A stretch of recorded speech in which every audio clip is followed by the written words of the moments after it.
there, welcome back. I'm Carissa and this is Carissa's Garden, and today I'm going to be discussing my seed sorting method. This is new to me. Before I had them, the seeds just scattered all over the house, and when you really needed that lettuce packet, it would be nowhere to be found. So just this year, instead of, I think I had an old recipe box that I stuck some of them in, but anyway, my seed collection expanded this year, so I used one of my totes. I think I was storing Christmas decorations in here. So I took this one, and it's a free method that I've been using. My idea was that I would rather use money to buy more seeds than buy the fancy organizers you can get.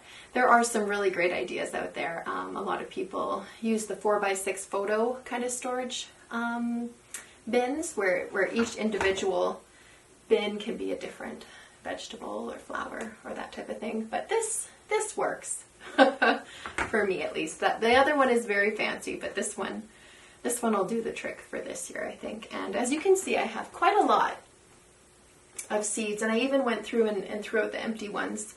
And you might ask, well, why did you keep the empty ones? And it was more for the information on the back of the packet. But to be honest, they're not in the garbage. They are on my counter, and I'm trying to decide if I do want to keep them and just not in this kind of like, limited space. So I'm going to go through what I organized them with and how, and the idea of that. And then also, I thought it might be interesting to show some of the unique varieties that I plan to grow this year, vegetables and fruit. And tell me as well if you're trying a new fruit or vegetable this year, or maybe a fun, interesting one, or a rare one, or just a unique type, right? Like a cucamelon. So let me know if you are growing something new or exciting this year. You probably are, because most of us gardeners do not want just same old, right? Like, why not? Why not try something new? So anyway, here we go. I have two pieces of a orange box that I'm using for the majority of the storage. So half of my box is vegetables, and the other half are flowers. And I was surprised to see how equally split it was, because I'm more of a flower person. But this is my first year, so I have kept a lot of my old veggie packets, because before this year I wasn't growing a cut flower garden. If you're new to this channel, I'm starting a cut flower garden this year on a pretty large scale, large for me at least. The area I'm going to fill is 30 by 80-ish, so it's quite large, hence all the seeds. And so that's why I have so many this year, whereas last year I was just a veggie gardener with, the odd nasturtium or calendula to kind of help in the garden. And like I said, a lot of these are from other years. I'm aware the germination rate goes down, but not so much that they're unusable. You just use, a little extra. So yeah, waste not, want not. Anyway, I'll get into what each box contains. Here are some my mother collected for me, and I'm forgetting the name, but it's related to Malva, I believe. Starts with a C. I forget what it is, but anyway, I'm excited to grow these. She collected some for me, and then these were a really good deal. So this is the overflow of my basket. These are the ones that don't fit in my little categories, so they're just on the side of the box. They're the rule breakers. So these were a really good deal, but then when you think about it, they have vermiculite inside of them. That still makes them a good deal, but just less of a good deal. So they are kind of watered down, if you will, but it is to help with dispersion, and vermiculite's very, very helpful. But yeah, this is not all seeds. So this is a Wildflower Perennial mix. Just a few of them: Achillea, Calendula, Coreopsis, Dianthus, Gaillardia, Liatris, Grandiflorum, Rudbeckia, Sapinarii, saponaria. I don't even know what that is. I tried this, and actually I got a poppy out of it last year. I talked about this in a previous video. And the deer ate the bloom before it opened, so yeah. But anyway, I will grow this again, because some of those varieties are deer proof or deer resistant. Anyway, and the other large bag I have is Creeping Thyme, and it's just a great perennial ground cover in our area, and it smells amazing, and it's also deer resistant. So those, yeah, that's my overflow. And then I'll get into this box, which is all flowers. All flowers.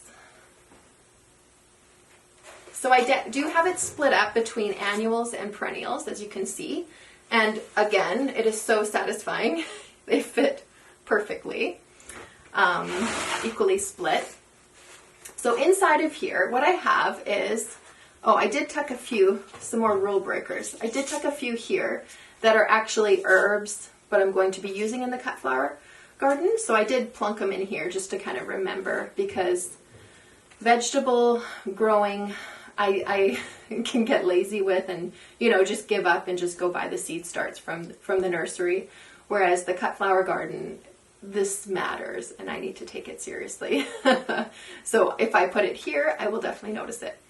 Anyway, so in my annual categories, I have broken it up into the 2-week marks of when I will be starting it. So starting with the 12 weeks, which was February 14th, and then I have 10 weeks, which was February 28th. I just did that round. And then we have the 8-week mark, which is March 14th. And then my 6-week mark is March 28th. And as you can see, it is the largest category, which makes sense. A lot of these annuals need to be started 6 weeks to the last frost. But that's concerning to me. Like, that is the majority of my my seeds that I need to start. So I'm going to have to break it up over maybe every 2 or 3 days, kind of do 4 or 5, I would assume, by looking at my packets, because this is not going to be one sit-down session. And it has been. The 10-week and the 12-week times when I did start, it was just, you do 3-4 varieties and you're done. Whereas this one is going to be quite a lot of work. So I will be spreading that out, just not one day of planting, which is totally fine. There's give and take on both sides of that, so that's going to be fine. And then the last one is the 4-week mark, which is, like mostly sunflowers, I believe. And then the direct sow category I have at the back here is for the types that are either quick to grow and you can just plunk them back into the soil right away, or maybe they prefer to not be transplanted, so they want to be direct sown. So that is my annual side. And looking at it, I don't feel like it's as big as I would have thought, like when you think about all the seeds I have, especially because the annuals are going to be taking up the majority of my cut flower garden.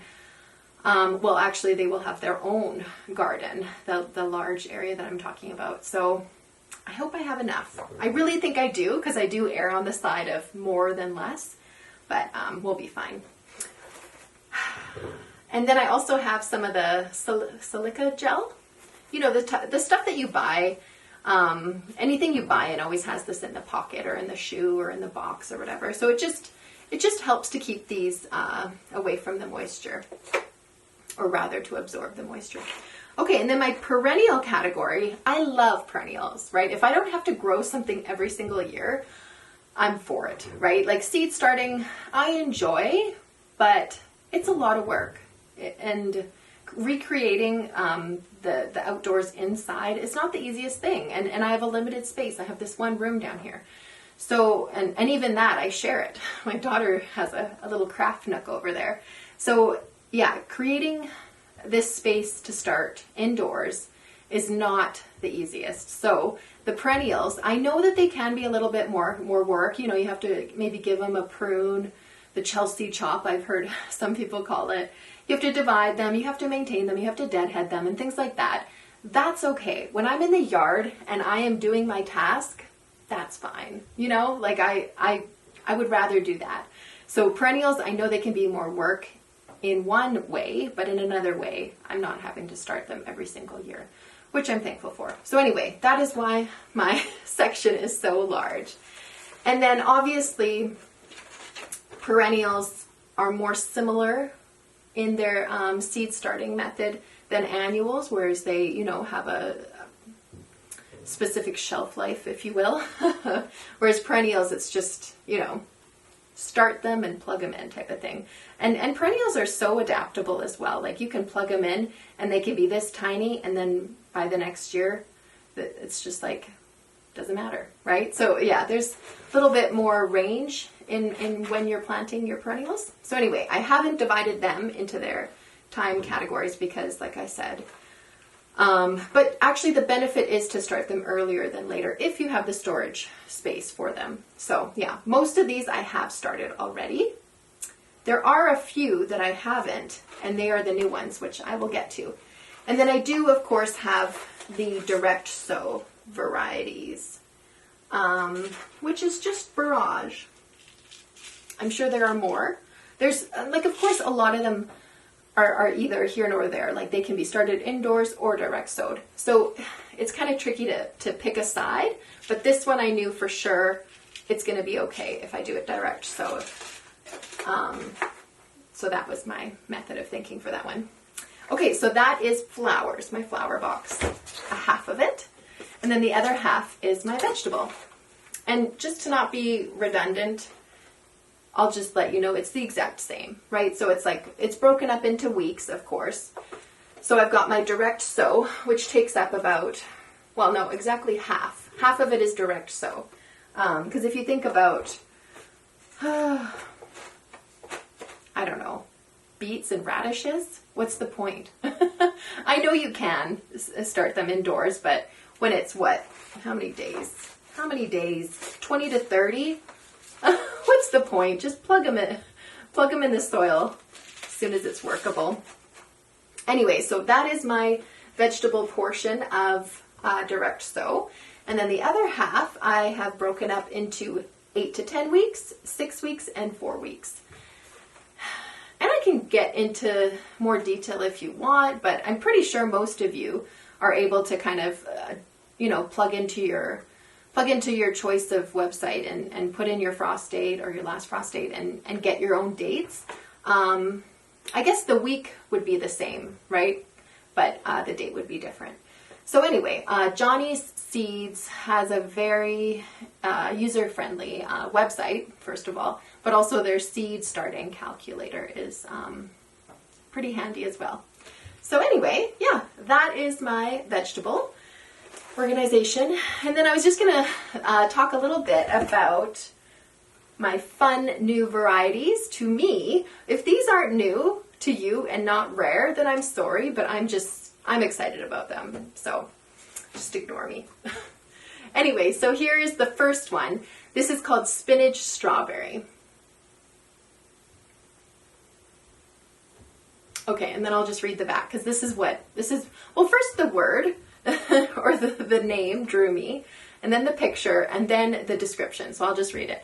Grows delicious berries and tasty spinach-like leaves. Very showy.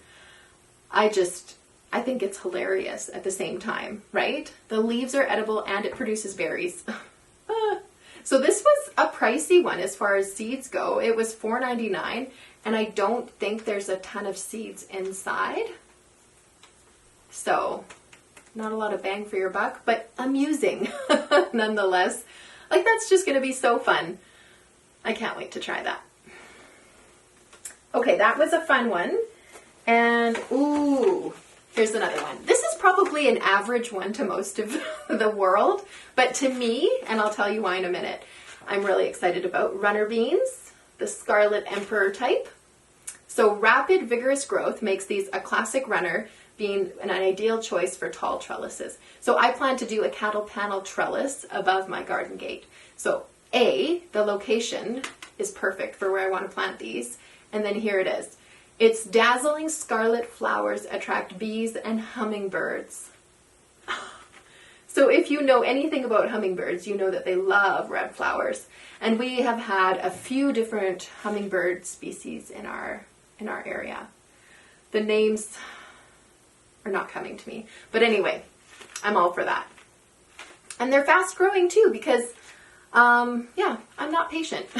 I know you have to be a certain amount of patient as a gardener, but yeah, small amounts for me. Okay, I'm going to look through and see what else I'm excited about. Well, cilantro. Who doesn't love fresh cilantro? And my daughter, this is an old packet. Oh yeah, there's some seeds in there. My daughter, I'm going to give her her own 4x4 raised garden bed that she's going to experiment her own growing experience with. And one of the things she loved was the cilantro that we grew last year. So she's going to put her own in there. That is my leftover from last year. And then I have a new one as well. I have 2 more. I have 3 in total. I like to buy seeds. Okay, another one I'm excited about is Lovage. And it is a perennial, I think in my zone. We will see. But this is, let me read. Oh, there's 320 seeds in here. That's insane. Okay, Lovage makes a striking accent in the garden, especially when it flowers. The large plants are perennial and attract a lot of attention. Add a few leaves to vegetable soups and stews to add a rich celery-like flavor. That sounds good. And then here is what is amazing. Lovage is absolutely deer-proof. So I plan to put this directly underneath some of our orchard trees. I would like to explore the fruit tree guild idea, whereas you're creating a nice environment for the trees, the fruit trees, the insects, and the small plants that you're growing at the base of the tree, so that it just creates its own ecosystem. And what else does it do? Produces nitrogen, and then it fixes the nitrogen, attracts the pollinators. There are many things that I still need to learn about the fruit tree guild system. So yeah, this is one of my ideas to use in the fruit tree guild that I will be doing. Right now we just planted bulbs underneath the fruit trees, and then there's a few other bushes that I planted. Before it was just lawn, and it was annoying to cut under.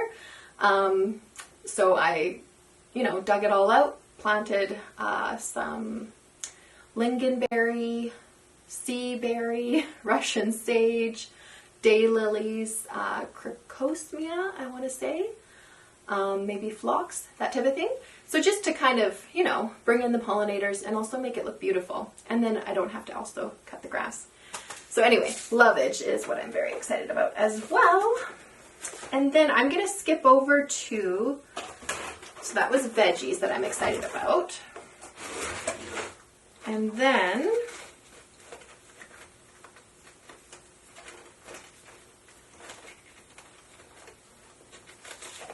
okay, here are 2 annuals. I was going to say flowers, but I put my basil in my flower category because, like I said, I don't want to forget that it's edible, but I want to use it in flower arrangements. So the basil is in the flowers. Correct, it is. Anyway, so basil, and this is the dark opal, and it's beautiful. I'm very, very, very excited about this. It just looks stunning. It's like a purpley burgundy, maybe? Yeah, so I know basil tends to wilt when it's in arrangement, so I'm going to have to find out the happy medium of using it. I think you have to pre-soak it for a day. Maybe cut it early, soak it for a day, and then use it the next day. Something like that. Anyway, that's what I'm very, very excited about growing this year. And then Celosia. This might be something super normal to you, especially if you are a cut flower gardener already, but I've never grown this, and it just looks like, did you see it? Like, that is just stunning. I grew, this is the only thing I can compare it to, amaranth last year, and it's just so unique. So, like, it just inspires your creativity by looking at it, just by looking at it, not even touching it yet. So anyway, I'm very excited about that. And that is a 3-color mix, I believe. Yes, so those ones I'm very excited about.